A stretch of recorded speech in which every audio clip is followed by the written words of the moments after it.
I was a pauper born, and then to primate raised. Now I am cut down and ready to be food for worms. Behold my grave. Whoever you may be who passes by, I ask you to remember. You will be like me after you die. All horrible dust, worms, vile flesh. So this is gonna be a fun video, huh? The people of the Middle Ages had such a way with words. Dust, worms, vile flesh. When you picture the Middle Ages, you probably picture a bunch of miserable-looking peasants dying of the bubonic plague. Yeah, sure. But medieval Europe was a lot more complex than that, though, and I want to focus today on a topic that I'm sure you've probably had on the mind recently. Death. It's fine.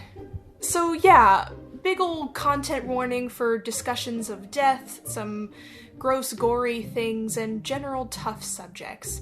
Also, so this video isn't 500 years long, I'll zoom in on the Christians of Western Europe more specifically. Sorry, I know.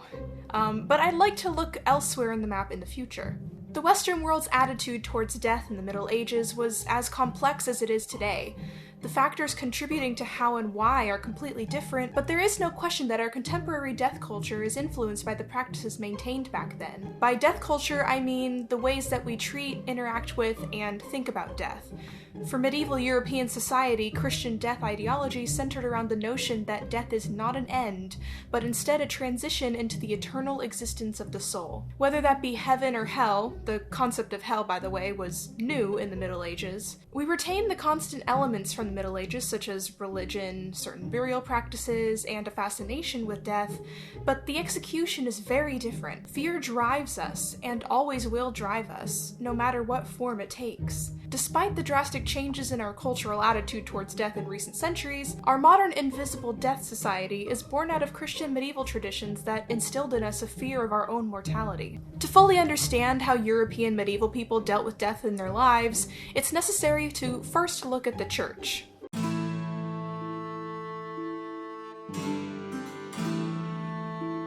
For medieval society, the church was the heart and the skeleton. It gave structure and meaning to people's lives, mostly because they had no other choice.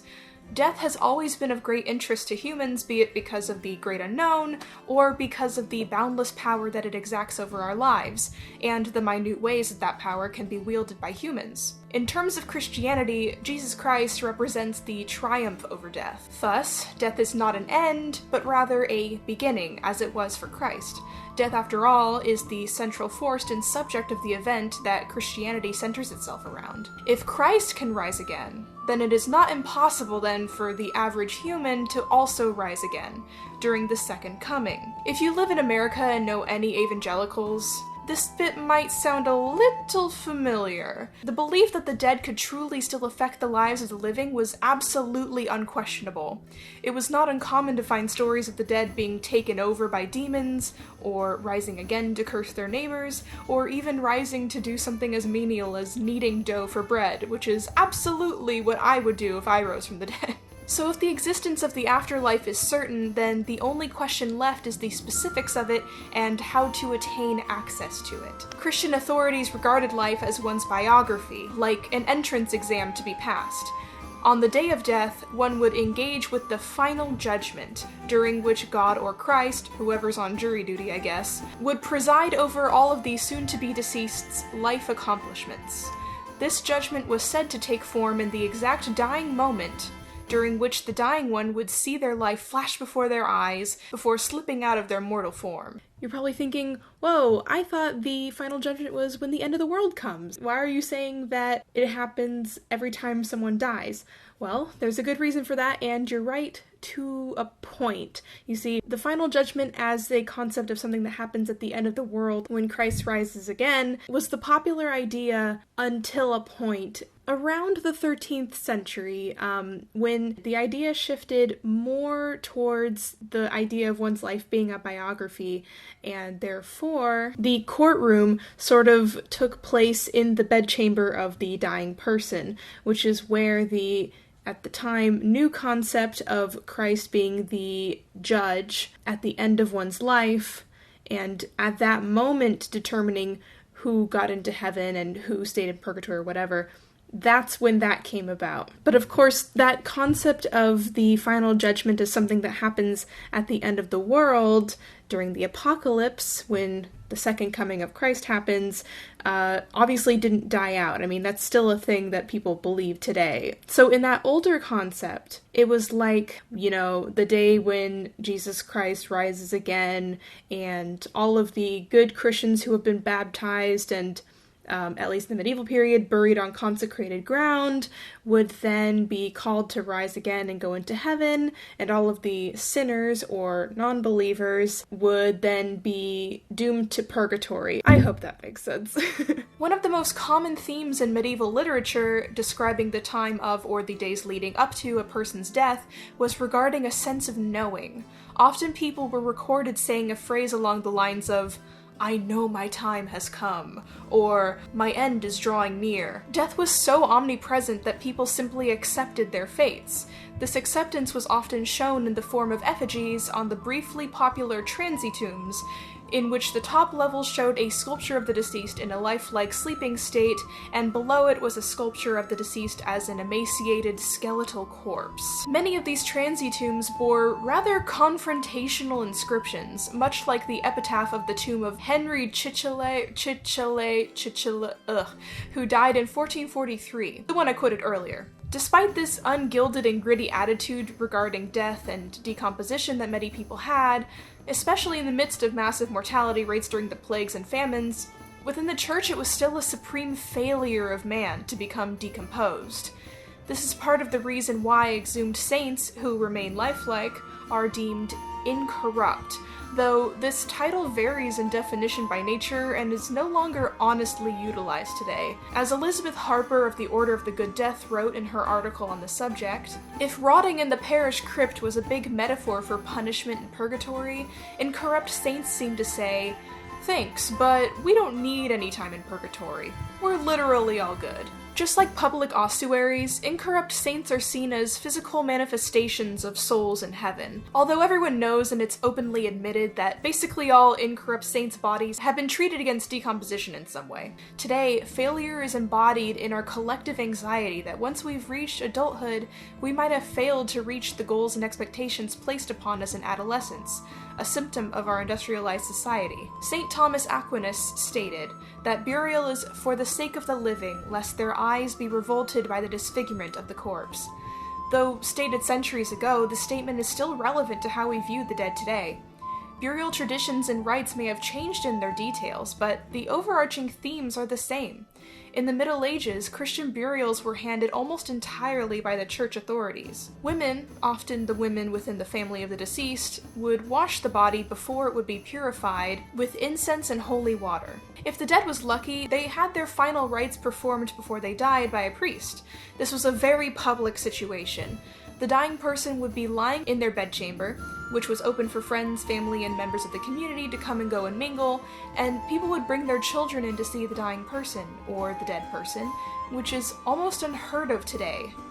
After the body was purified, it would be shrouded and placed in a wooden coffin. Pallbearers would then carry the coffin to its designated resting place, where the clergy would recite the penitential psalms. There were 7 of these psalms in England: 6, 32, 38, 51, 102, 130, and 143 in the Hebrew Masoteric text, and 6, 31, 37, 50, 101, and 129, and 142 in the Greek Septuagint and Latin Vulgate Bibles. One psalm to counter each of the 7 deadly sins. These prayers served as petitions for the souls of the deceased, taking on many forms, such as chant, song, and written word in various texts. They are words of lamentation, of begging to God, of repentance for one's sins. Of these themes, the Psalms have a sort of sliding scale from begging God for forgiveness to blaming God for one's suffering in life and lamenting horrors. In Psalm 6:3-4, the psalmist laments his spirit's pain. The woes are paraphrased here by Eleanor Hull, and I've translated the Middle English into something a little more understandable. "I have great need that you have mercy on me, for I am forsaken. For all my body is so foul-spotted with deadly venom of my sins, that the rottenness of corruption is descended into the marrow of my bones. I am so poor and feeble, that I may not, nor dare not, suffer thy justice, as he that is not little sake, and truly I feign not for my sickness, for he hath now touched my bones, and that he, the strength of my soul, and that greatly. That last part was a little hard to translate. Please forgive me. I'm not an expert in Middle English. All of the Psalms, however, share in common the understanding that as humans we are at the whims of God's indiscriminate wrath, as well as his judgment, and he'll bring down justice any way he sees fit. Not exactly the most soothing words to be heard at a funeral, but perhaps to the medieval people it was soothing in its own way. The Psalms are a firm and aggressive acceptance of their cultural reality at the time. Death shall come, sooner or later, but probably sooner, and because of the undeniability of this fate, the only thing that can be done is assure the safety of the soul on its passage into God's kingdom. Claire Costley-Kingu states of the funerary function of the Psalms as song.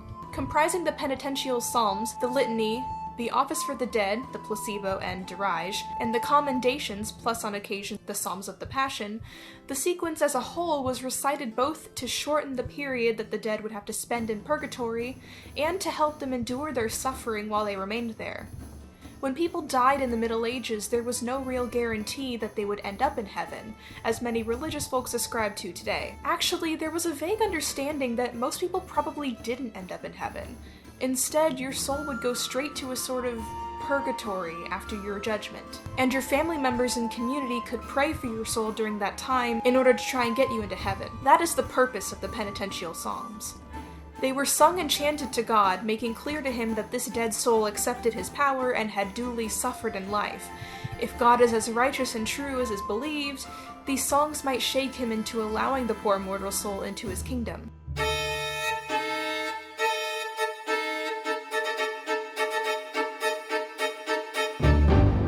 If the deceased was a member of the clergy or wealthy, they would be buried within the church or cathedral. If they were a regular parishioner, they would be buried in the churchyard, often with the coffin placed inside a stone tomb. But as these churchyards grew crowded and people became concerned with the cleanliness of the corpse, cemeteries moved outside of urban areas, out of the way of daily life, but not too far. However, these respects and rights were not afforded to the marginalized.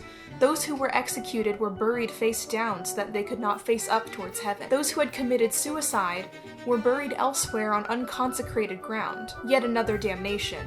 Non-Christians had their own cemeteries, but were still treated as if they had foul intentions towards the pure Christian cemeteries.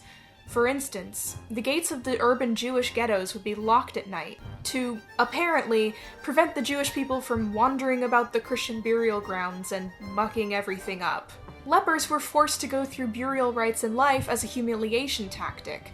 They would be led from the church while priests chanted the penitential psalms, then made to stand in an open grave while spades of dirt were tossed over their heads. The other instance where Christian burial rites were not performed was during times of plague and war, when the body count would spike rapidly. In these times, mass graves had to be utilized.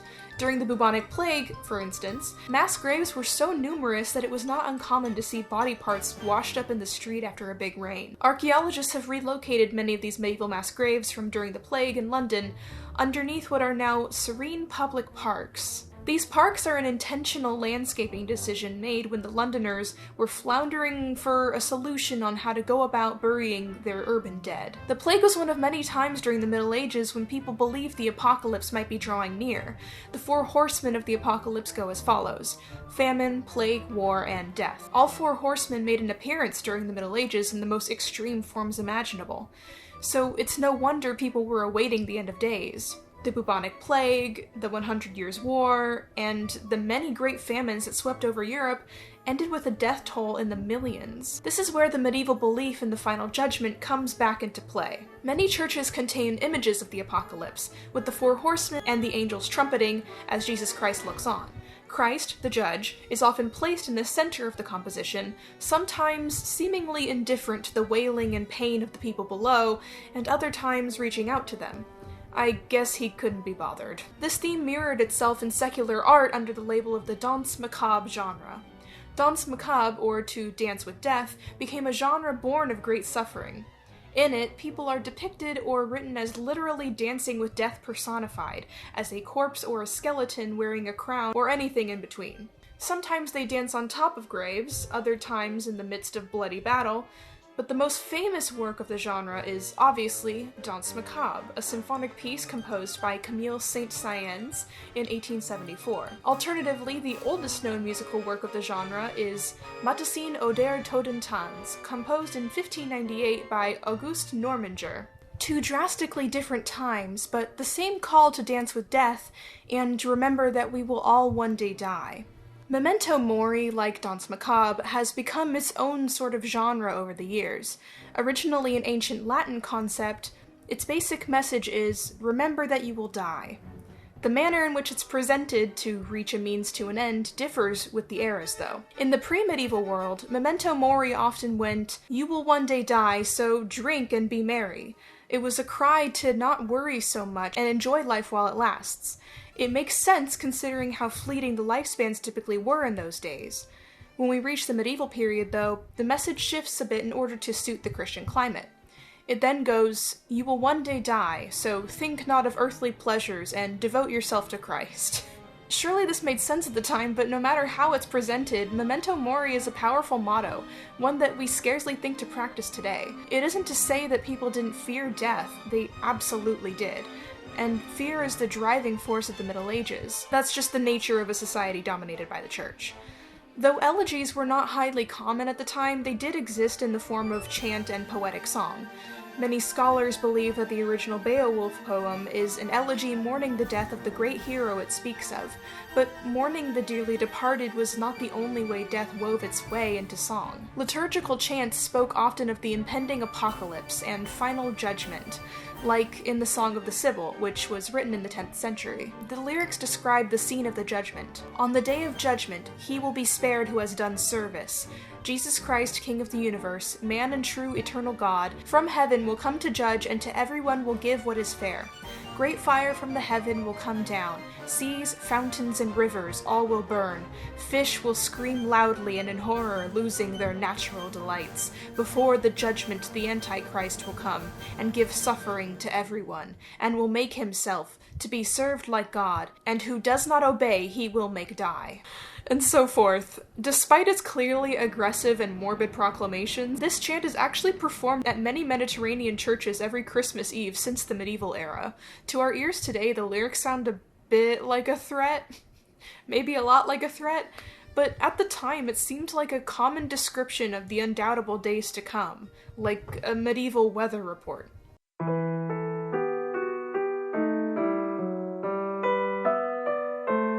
Well, needless to say, the apocalypse never came.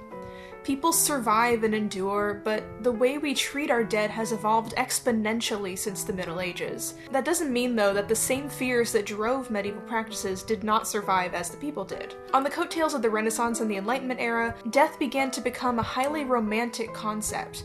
People were less concerned with the personal nature of knowing their deaths, and became more concerned with dramatizing the deaths of others. At the end of the 15th century, death took on a more Eros theme. In the 15th and 16th centuries, all the way up to the 18th century, death symbolism became highly sexualized. From the tragedy of Shakespeare's Romeo and Juliet to Bernini's sculpture of Saint Teresa overcome with ecstasy upon meeting God, death became akin to the experience of sex.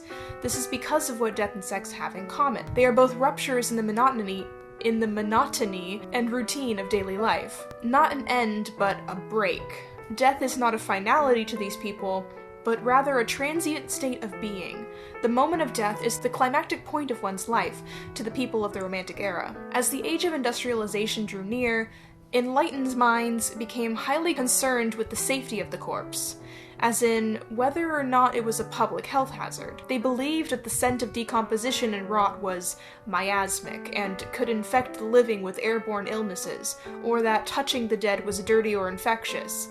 Both are only myths, considering the fact that if the disease died of an illness, viruses can only survive in the body for a few hours. Blood could be a danger, of course, but rarely poses any threat unless you're a vampire or decide to finger paint with the blood. So the church became more concerned with the elaborate tombs and other burial options to intern corpses. When the 20th century rolls around, along with the medical and industrial revolutions, as I talked about in my previous video, death becomes less omnipresent in our lives, and thus it disappears and becomes forbidden and shameful. The motivation for this seems to stem from the desire to spare the dying person of the pain of their ordeal, as well as those surrounding them. And later, for society's sake, for death presents an ugly and toxic presence within what is supposed to be a flawless and happy life. Between 1930 and 50, people began to die not within the comfort of their homes, but instead in the sterile confines of the hospital, which was previously an extremely taboo way to die. An industrial world means many times these deaths are alone, for families can scarcely take off work in time to be by their side. Death is no longer in the hands of the family, but rather in the hands of strangers, doctors, nurses, morticians. Our advances in science and medicine gave us an illusion of immortality.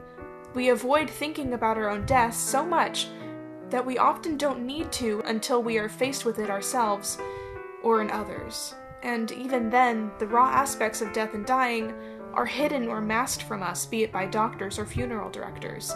Phillipe Aries calls our modern death climate the invisible death. It is present, yes, and we absolutely are aware of it, but we are denied the chance to see it. Keep in mind, what I'm referring to is the statistical majority of cases, and I'm not referring to the outliers such as acts of terror or mass murder, in which death is visually thrust upon us in a massive way that cannot be easily hidden by a single paramedic team or mortuary operator. Or, as is happening right now, a hospital. I want to interject an aside here about where the term invisible death is increasingly not applying too well. If anyone doesn't have the privilege of a truly invisible death culture, it's people of color and the LGBT community. And by the way, these communities have been speaking out about this stuff since literally forever. So, due to things like police violence and other forms of violent prejudice, these communities, and especially the Black and Indigenous communities, are constantly being forced to reckon with death and their own mortality. Violence puts the bodies of oppressed people on the news, on social media. It becomes a viral spectacle. This is absolutely not the invisible death culture that I'm speaking about in this video, which would more closely pertain to the current COVID-19 pandemic and the way that we handle our grief in general, especially here in America. So I'll be linking some resources in the description where you can support the Black Lives Matter movement. And now back to the video. Aries states that an acceptable death is a death which can be accepted or tolerated by the survivors. It's essential that members of society notice and experience the least possible amount of death operations and visuals. Funerals and ceremonies are to be quiet and avoid emotion. It's no longer hugely customary to wear black in mourning, and emotional grieving is considered bad manners and risks upsetting the children. And so, grieving is locked up in privacy, where no one can see or hear until one emerges from grief ready once again to stoically face the world. This is not necessarily an indifference towards the deceased. In fact, respect for the dead is the most common explanation for why we act the way we do now. We know from research that internalizing our sorrow and pain only enhances the trauma accumulated from the event. The American obsession with embalming is closely linked to a refusal to accept death in all of its gritty and unpleasant forms. When the funeral industrial complex grew into being, and money was to be made, we returned to the ideals of the Romantic era of death. You can't sell the ugly and morbid, but you can sell the beautiful and the serene. Embalming gives the illusion of sleep, along with drugstore makeup applied to cover the flaws. This is not the way that every culture in the world functions, though. Mortician, activist of the death positivity movement, and YouTube's favorite death mom, Doughty, explains that what holds all of these non-Western practices in common is the holding of the space. She states, "To hold the space is to create a ring of safety around the family and friends of the dead, providing a place where they can grieve openly and honestly without fear of being judged. When the space is held, there is no shame in feeling or expressing grief. It's as natural as death itself. In the Middle Ages, holding the space was done in the confines of a church and within the open bedchamber of the soon-to-be dead. Grief was public and expected, and death was in no way hidden, but that does not mean that there wasn't fear. Fear, after all, is the very reason why we have churches and rituals and routine. We've taken that fear we felt from the Middle Ages and mixed it, toxically, with the industrialization of our society.